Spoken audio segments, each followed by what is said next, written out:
에노모토 다케아키의 생애와 업적. 막부 충신에서 메이지 정치가로. 1. 서론. 에노모토 다케아키 1836-1908은 일본 막부 말기에서 메이지 시대에 걸쳐 활약한 군인이자 정치가, 외교관이다. 그는 도쿠가와 막부의 마지막 해군 총재로서 메이지 정부에 맞서 싸웠고 홋카이도에 에조 공화국을 세운 인물로 유명하다.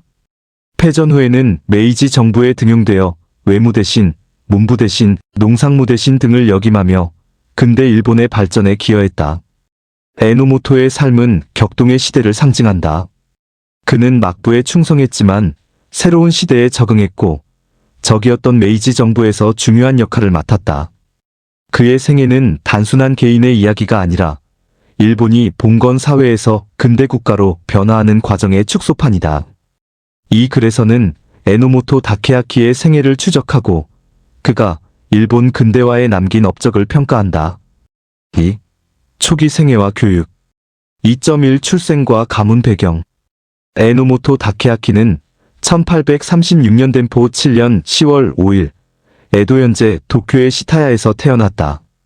그의 가문은 하타모토, 즉 막부의 직속 무사 집안이었다. 아버지 에노모토 엔조는 막부의 천문학 및 양학 관련 업무를 담당했다. 이러한 가정 환경은 어린 다케아키에게 서양 학문에 대한 관심을 심어주었다. 당시는 서양 열강의 압박이 거세지던 시기였다. 1853년 페리 제독의 흑선 내항으로 일본은 쇄국 정책을 포기하고 개국의 길로 접어들었다.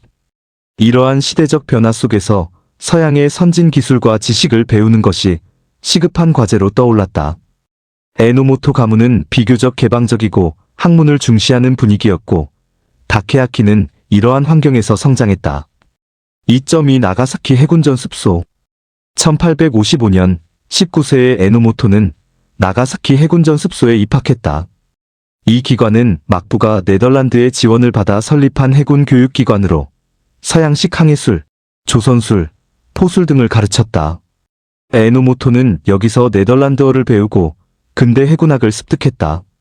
그의 뛰어난 재능과 열정은 교관들의 주목을 받았고 수석 졸업생으로 인정받았다.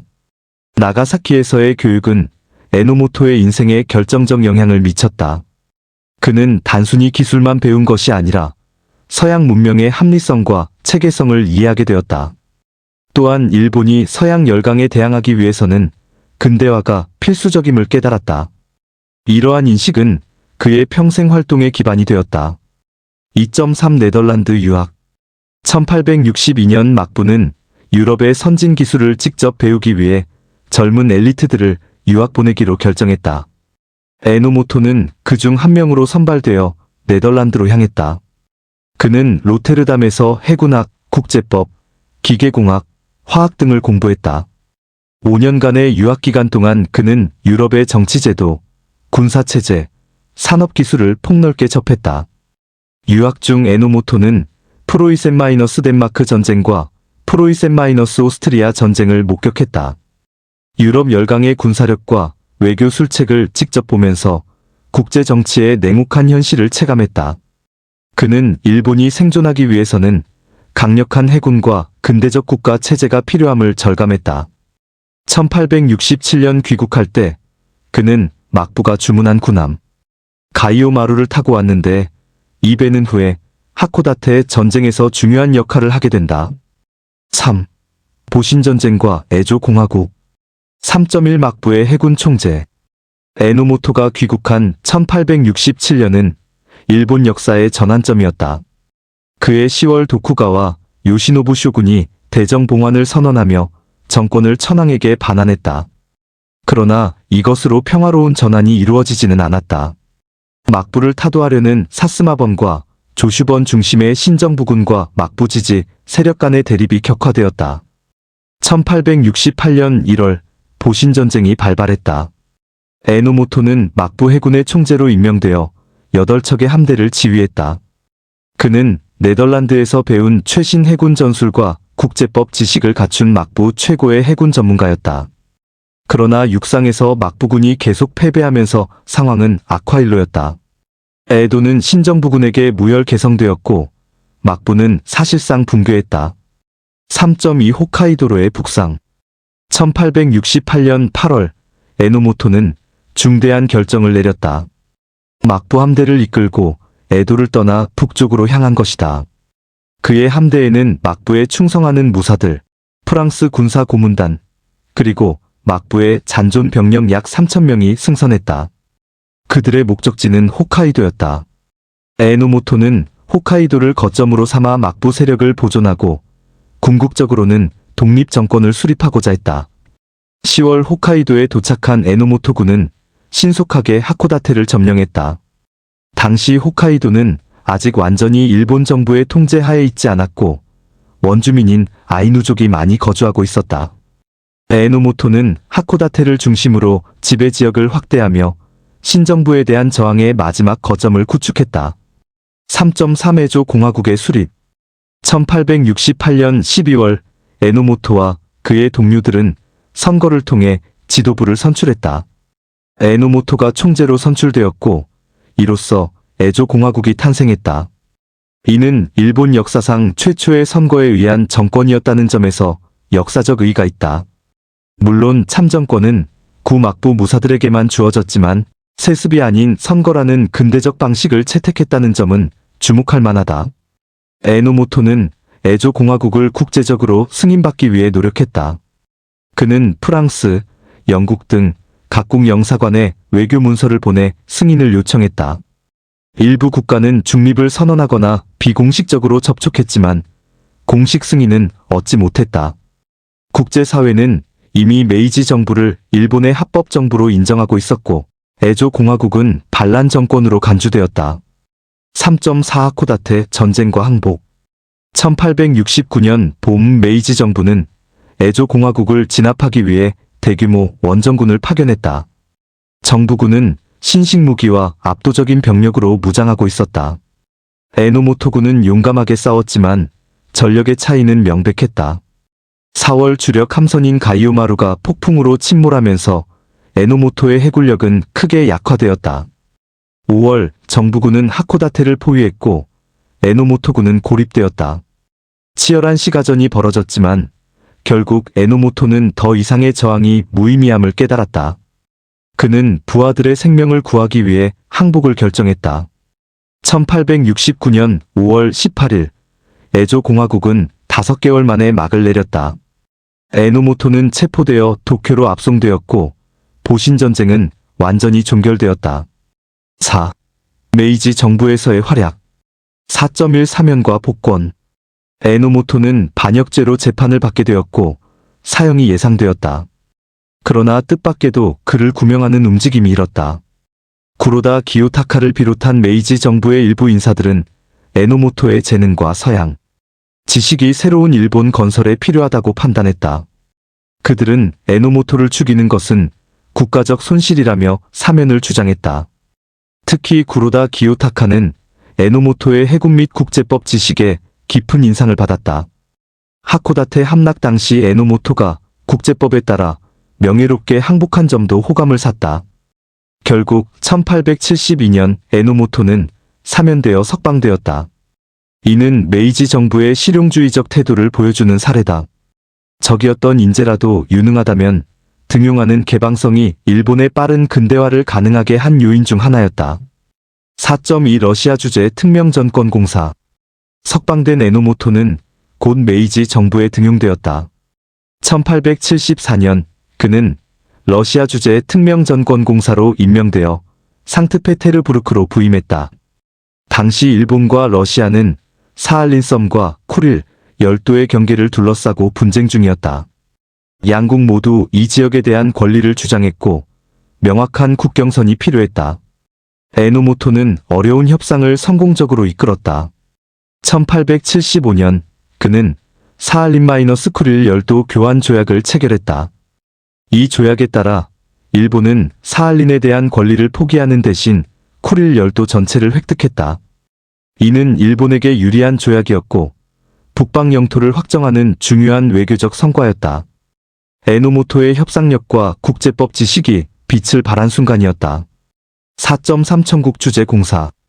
1876년부터 1879년까지 에노모토는 청나라 주재 공사를 역임했다. 당시 동아시아는 급변하고 있었다.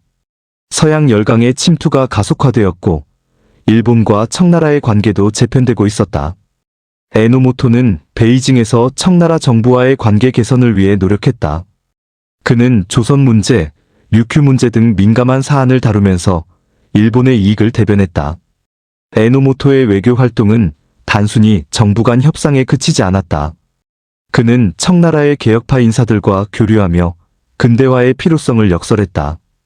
또한 서양 열강에 대항하기 위해 동아시아 국가들이 협력해야 한다는 아시아 연대론을 주장하기도 했다. 이러한 관점은 당시로서는 진보적이었으며 후일 그의 정치 활동에도 영향을 미쳤다. 4.4강요 역임 1880년대부터 에노모토는 메이지 정부의 고위 관료로 활약했다. 1885년 해군경의 군차관을 거쳐 1891년에는 채신 대신에 임명되었다. 1893년에는 문부 대신, 1894년에는 외무 대신, 1896년부터 1897년까지는 농상무 대신을 역임했다. 한 사람이 이처럼 다양한 부처의 장관을 역임한 것은 그의 폭넓은 지식과 능력을 인정받았기 때문이다. 각 직책에서 에노모토는 근대화 정책을 추진했다. 채신 대신으로서는 전신 및 우편 제도를 개선했고 문부 대신으로서는 교육제도 정비에 힘썼다. 외무 대신 시절에는 불평등 조약 개정을 위해 노력했으며 농상무 대신으로서는 산업진흥과 무역 확대를 도모했다. 그는 일본이 서양 열강과 어깨를 나란히 하는 근대 국가가 되기 위해서는 모든 분야의 개혁이 필요하다고 믿었다. 5. 주요 업적과 공헌 5.1 식민지 개척과 이민정책 에노모토는 일본의 인구 압력을 해소하고 국가의 영향력을 확대하기 위해 해외 이민과 식민지 개척을 적극 주장했다.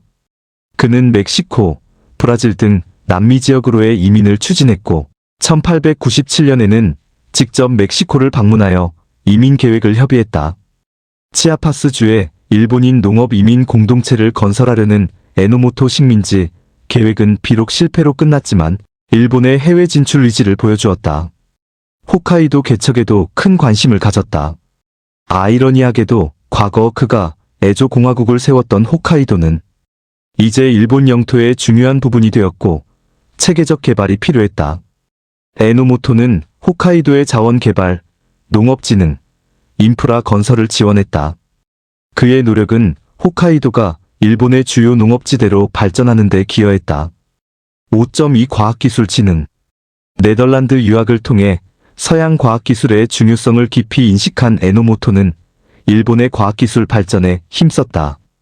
그는 기상학, 지진학, 광산학 등 다양한 분야의 연구를 지원했다.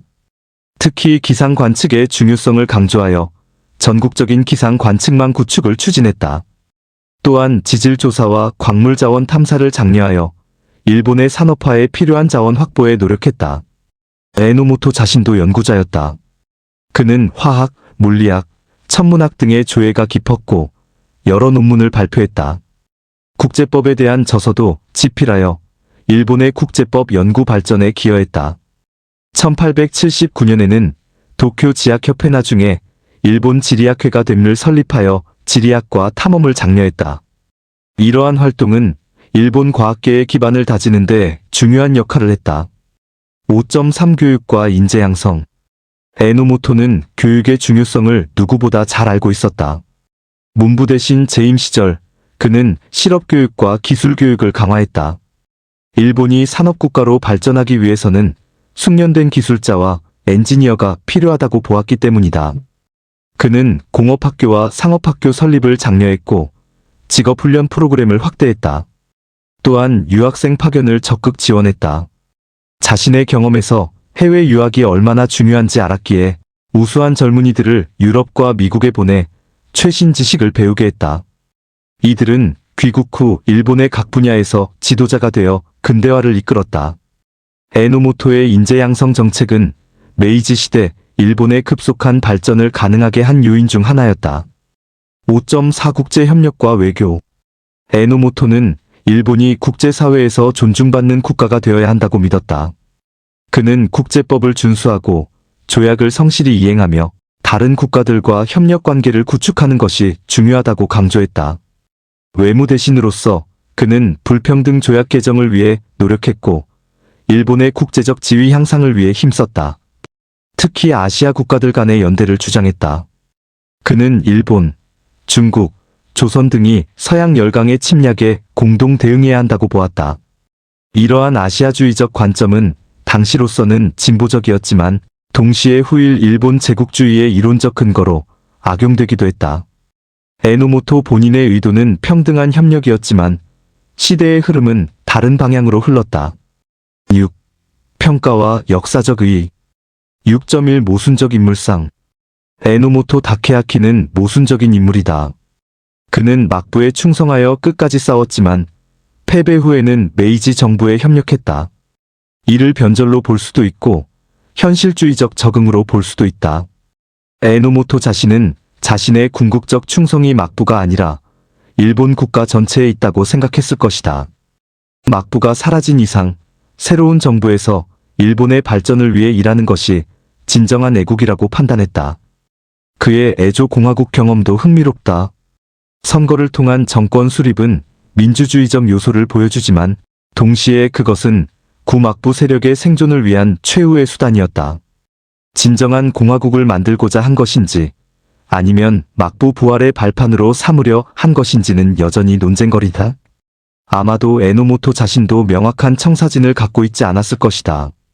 6.2 근대화 공헌자 에노모토의 가장 큰 업적은 일본의 근대화에 기여한 것이다.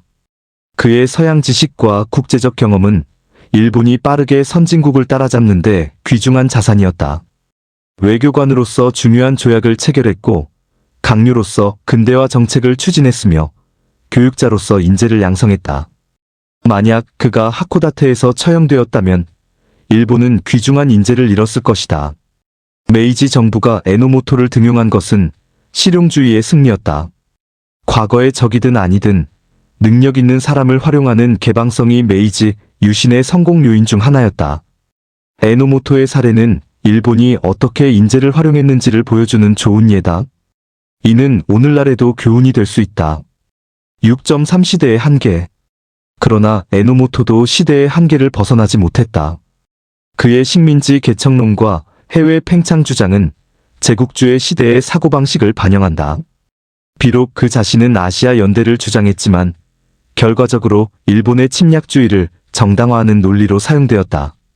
특히 조선과 중국에 대한 그의 태도는 평등한 협력이라기보다 일본의 우월성을 전제한 것이었다. 또한 에노모토의 근대화론은 서양화와 거의 동일시되었다. 일본 전통의 가치를 어떻게 보존할 것인가에 대한 고민은 상대적으로 약했다. 서양 기술과 제도를 도입하는 것이 곧 진보라고 믿었고 이는 메이지 시대 지식인들의 일반적 경향이었다. 이러한 맹목적 서양화는 후에 반성의 대상이 되기도 했다. 7. 말년과 유산 7.1 은퇴와 죽음 1897년 농상무 대신에서 물러난 후 에노모토는 공직에서 은퇴했다. 그러나 완전히 활동을 멈춘 것은 아니었다. 각종 학회와 단체에서 고문으로 활동하며 후진 양성에 힘썼다. 또한 저술 활동을 계속하여 자신의 경험과 지식을 정리했다. 그는 국제법, 과학, 외교 등 다양한 주제에 대해 글을 썼고 강연도 자주 했다. 1908년 10월 26일 에노모토 다케아키는 72세의 나이로 세상을 떠났다. 그의 장례식에는 메이지 천황의 사자가 참석했고 정부 고관들과 각계 인사들이 모여 그를 애도했다. 과거의 적이었던 그가 국가의 원로로 존경받으며 생을 마감한 것은 메이지 시대 일본의 역동성과 포용력을 상징한다. 7.2 역사적 재평가 에노모토에 대한 평가는 시대에 따라 변화했다. 메이지 시대에는 막부의 잔당에서 충성스러운 관료로 변신한 인물로 긍정적으로 평가되었다. 전전 제국주의 시기에는 해외 팽창론자로 칭송받았다. 전후에는 제국주의 협력자로 비판받기도 했다. 최근에는 에조 공화국의 민주적 실험과 국제적 식견을 재평가하는 움직임도 있다. 하코다테에는 에노모토를 기리는 기념비와 박물관이 있다. 그의 에조 공화국 경험은 지역 정체성의 일부가 되었다. 또한 국제법 학자로서, 외교관으로서, 과학지능자로서의 그의 업적도 재조명되고 있다. 에노모토는 단순히 막부의 충신이나 메이지의 관료가 아니라 격동기, 일본의 복잡한 모습을 체현한 인물로 이해되고 있다. 8. 결론. 에노모토 다케야키의 생애는 19세기 일본의 격변을 압축적으로 보여준다. 그는 막부의 해군 장교로 출발하여 메이지 정부의 강요가 되었고 반란군의 수장에서 국가의 원로가 되었다. 이러한 극적인 변신은 개인의 능력과 선택뿐만 아니라 시대적 맥락이 만들어낸 결과였다. 에노모토의 가장 큰 강점은 학습 능력과 적응력이었다. 그는 네덜란드 유학을 통해 서양 문명을 배웠고 그 지식을 일본의 현실에 적용했다. 또한 패배를 인정하고 새로운 체제에 협력하는 유연성을 보였다. 이는 단순한 변절이 아니라 더 큰 목표를 위한 현실주의적 선택이었다. 그의 궁극적 목표는 일본을 강력하고 근대적인 국가로 만드는 것이었고 그 목표를 위해 자신의 역할을 바꿔나갔다. 에노모토의 업적은 다방면에 걸쳐 있다. 외교관으로서 중요한 영토 조약을 체결했고 강요로서 근대화 정책을 추진했으며 교육자이자 과학지능자로서 인재 양성과 지식 보급에 힘썼다. 그의 국제적 경험과 폭넓은 지식은 일본이 서양을 따라잡는 데 귀중한 자산이었다. 만약 그가 하코다테에서 처형되었다면 일본 근대화의 속도는 달랐을지도 모른다. 동시에 에노모토는 시대의 한계도 지니고 있었다. 그의 제국주의적 팽창론, 서양 중심적 근대화관, 아시아에 대한 우월 의식 등은 비판의 대상이 될 수 있다. 그러나 이러한 한계는 개인의 문제라기보다 시대 전체의 문제였다. 에노모토를 평가할 때는 그가 살았던 시대적 맥락을 고려해야 한다. 오늘날 우리가 에노모토에게서 배울 수 있는 교훈은 무엇인가? 첫째, 변화에 적응하는 유연성이다. 세상이 바뀌었을 때 과거에 집착하기보다 새로운 현실을 받아들이고 거기서 자신의 역할을 찾는 능력이다. 둘째, 평생 학습의 중요성이다. 에노모토는 죽을 때까지 배우고 연구했다. 셋째, 실용주의와 원칙의 균형이다. 현실을 직시하되 근본적 가치를 포기하지 않는 것이다. 에노모토 다케야키는 완벽한 영웅도 단순한 기회주의자도 아니었다. 그는 복잡하고 모순적인, 그러나 바로 그렇기 때문에 인간적인 인물이었다. 그의 생애는 역사가 단순한 선악의 대립이 아니라 복잡한 선택과 타협, 이상과 현실의 갈등으로 이루어짐을 보여준다. 격동기를 살았던 한 인간의 이야기로서, 그리고 일본 근대화의 한 단면으로서 에노모토 다케야키의 생애는 오늘날에도 연구하고 성찰할 가치가 있다.